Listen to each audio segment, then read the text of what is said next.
Did you know that the only person who was responsible for dropping the nuclear weapons on Nagasaki and Hiroshima was a Freemason? That's next on Hyperlink. On August 6th and August 9th, 1945, the United States was the first and only country ever to detonate nuclear bombs on two cities, the cities of Nagasaki and Hiroshima. Freemasonry hates the church.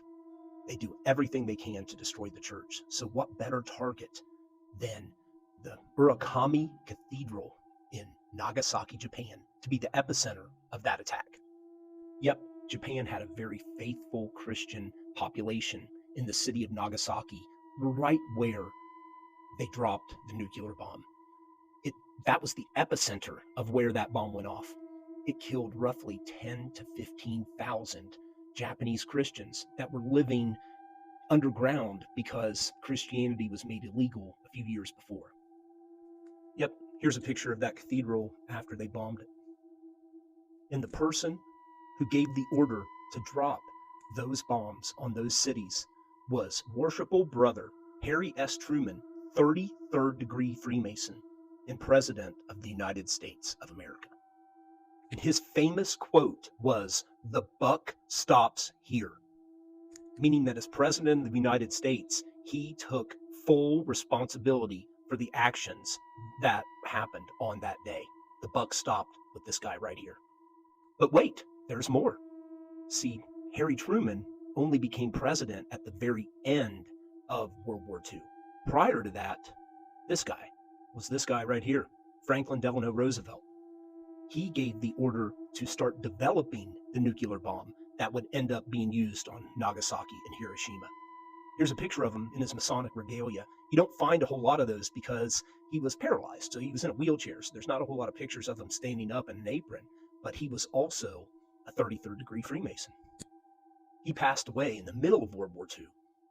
So the responsibility for dropping the nuclear bomb on those two cities passed to his fellow Masonic brother, Harry Truman.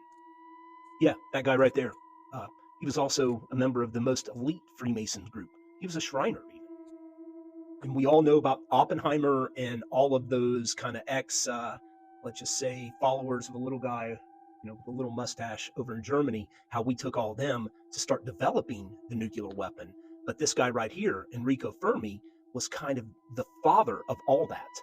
He developed nuclear fission. Oh, and he was a 33rd degree Freemason. And yes, those atomic weapons forced the surrender of Imperial Japan. But at what cost?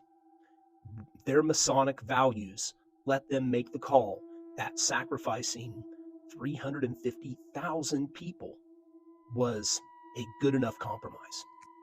And the thing that breaks my heart the most is that they did not need to drop both bombs. Every historian has thought that.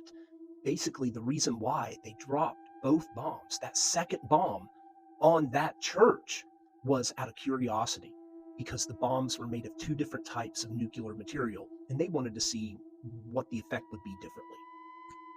Remember, it's this guy right here, Harry Truman, 33rd degree Freemason, who said the responsibility of it was his and his alone. The buck stops here. But you know what? People might think he was a good Christian man, but he was acting a lot more like that, Islamic terrorist symbol on his hat there, his fez. He was definitely acting with the sword, and that really was showing his true Masonic values. So if you're considering Freemasonry, or if you're actively in it right now, you're going to hear that you walk on the backs of giants.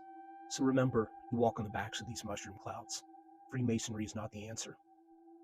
God loves you, and he wants you to have a better relationship with him. God bless you.